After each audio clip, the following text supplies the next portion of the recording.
JetBlue and Delta look to the future. Boarding passes could soon be a thing of the past if trials of biometric technology by 2 U.S. airlines prove successful. JetBlue Airways is testing facial recognition technology on flights from Boston to Aruba. Instead of using a boarding pass, passengers taking part in the trial pose for a photo. The photo is transmitted to a U.S. Customs and Border Patrol database, which matches the image to the passenger's passport photo. Meanwhile, Delta Airlines is testing fingerprint recognition technology to grant lounge access to customers enrolled in its rewards program. Delta plans to extend the trial to check-in counters and boarding gates.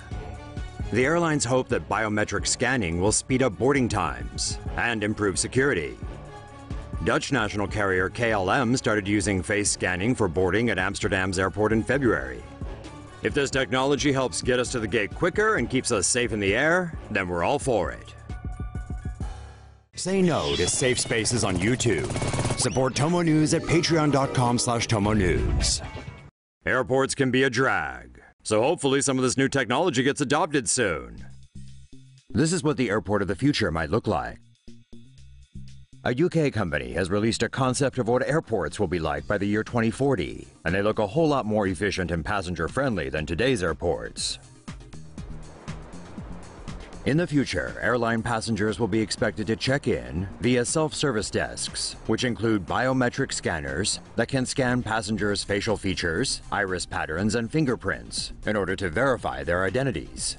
After check-in, a biometric token will be issued and stored in the passenger's smartphone. This serves as a boarding pass and ID. Luggage can be checked in at drop-off points. Laser molecular body scanners can detect even tiny quantities of dangerous materials in the passenger's clothing or their luggage without the need for a body search. Passengers may buy duty-free goods from virtual shopping stations and have the goods delivered to their homes. Airports in the future may need to expand their runways and parking facilities to cope with the increasing size of aircraft and the number of passengers. Airport control is likely to be operated remotely from outside the airport, with staff monitoring live video footage of the facility. Upon arrival, passengers will be notified when their luggage is ready for collection. When an airport enters the full self-service phase, passengers will get help from virtual assistants. And in fact, many such technologies are already being implemented. For example, biometric scanners are currently being trialed at Heathrow and Schiphol airports. JFK tests smart airport software.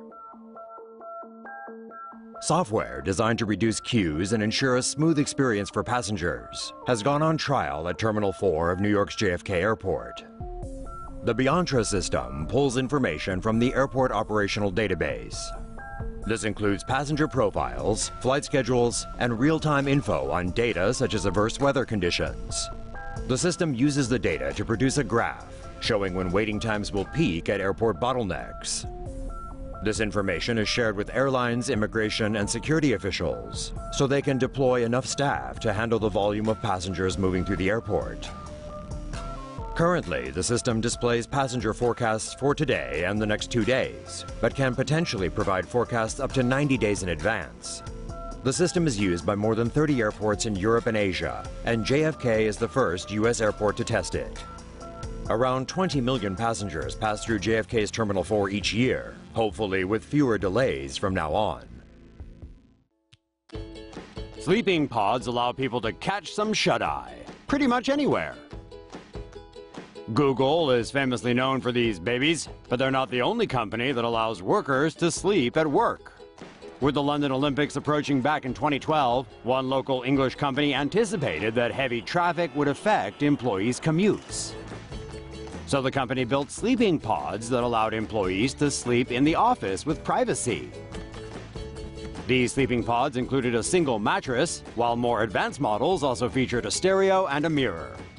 And now people can also choose to sleep with some privacy and dignity at airports instead of sprawling across several seats in front of gawking onlookers.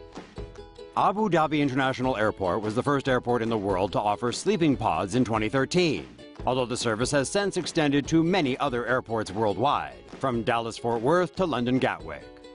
Abu Dhabi's Go Sleep sleeping pods allow users to lie completely flat. Each pod is able to partly or fully block out sounds in the busy airport, depending on the user's preference. Later stage pods will offer Wi-Fi access, power sockets for charging electronic devices, and space to store luggage under the cushion. The Go Sleep sleeping pods can be rented out for about $12 an hour, or about the price of 3 coffees. As we grow more aware of the myriad of health issues that come with sleep deprivation, sleeping pods seem increasingly desirable. Say no to safe spaces on YouTube. Support TomoNews at patreon.com/TomoNews. Sonic nets could prevent bird strikes at airports. Researchers have found a new way to prevent bird strikes at airports, a problem that has cost the aviation industry billions of dollars worldwide. Bird strikes are a serious problem for the global aviation industry and are blamed for 255 human deaths between 1988 and 2013.